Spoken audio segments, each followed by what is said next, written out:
شوہر کی زندگی کیسے گزری، تم نے اپنے شوہر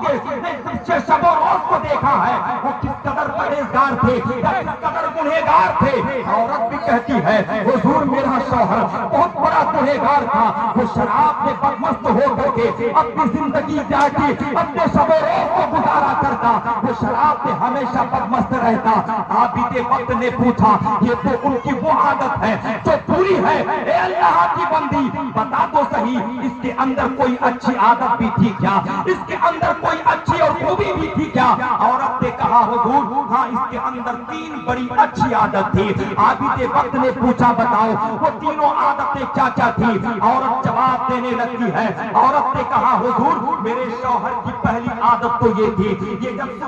صبح دن کو جاتا شراب کی بھٹی میں شراب سے اپنے آپ کو مدہوش کرتا، لیکن جیسے ہی افاقہ حاصل کرتا، جیسے ہی اس کا نشہ اترتا تو یہ فوراً غسل کرتا تھا، اور غسل کر کے وہ اپنے آپ کو رب کی بارگاہ میں لے کے جاتا، بلکیاں لے لے کر کے روتا، بلک بلک کے آنسو بہاتا، تڑپ تڑپ کے رب کی رحمت کو آواز دیتا اور کہتا ہے پروردگار میں کس قدر گنہگار و سیاہکار ہوں، میرے اعمال بد کی وجہ سے یقیناً میں جہنمی ہوں، لیکن پھر بھی تیرے رحمت کا طلبگار ہوں۔ پروردگار عالم جہنم کے اس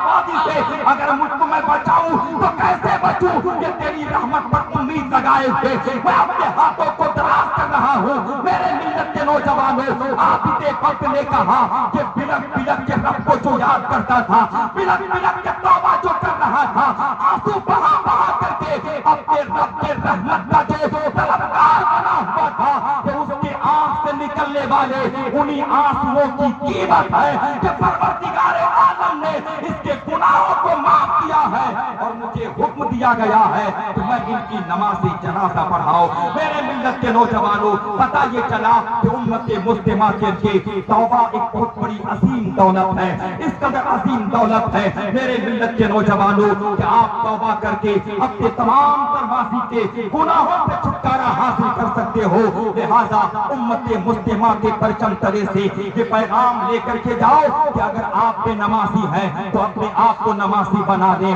اگر آپ بے روزے دار ہیں تو اپنے آپ کو روزے دار بنا لیں، اگر آپ مسجد کے دروازے تک نہیں جاتے ہیں تو اپنے آپ کو مسجد تک لے جانے کی کوشش کریں۔ بہت سارے لوگ ہفتے میں 1 دن جاتے ہیں، بہت سارے لوگ عید و بقرعید کی نماز پڑھتے ہیں، باقی مسجد کو یوں ہی ویران چھوڑ دیتے ہیں۔ حضرات مسجدیں ویران چھوڑنے کی چیز نہیں ہے بلکہ مسجدوں کو آباد کرنے کی ضرورت ہے۔ آپ اپنے اپنے محلے کی مسجدوں کو آباد کرو۔ مسجدوں کو آباد نہ کرنے کا نتیجہ ہے کہ آج تمہارے خلاف سازشیں رچی جا رہی ہے۔ دعا ہے رب کی بارگاہ میں پروردگار عالم ہم تمام امت مسلمہ کو اپنے آقا کے بتائے ہوئے اسلوب پر سیرت مصطفیٰ پر ڈھل کر ہمیں اور آپ کو زندگی گزارنے کی توفیق عطا فرمائے۔ کبھی ارشاد فرماتا ہے وَتُوبُوا إِلَى اللَّهِ جَمِيعًا أَيُّهَا الْمُؤْمِنُونَ لَعَلَّكُمْ تُفْلِحُونَ، تم سب کے سب توبہ کرو اے مومنو تاکہ تم فلاح پا جاؤ۔ کامیابی اگر چاہتے ہو، کامرانی اگر چاہتے ہو تو توبہ کرو، نبی کا سچا پکا غلام بن جاؤ اور غلامی مصطفیٰ کی زنجیر میں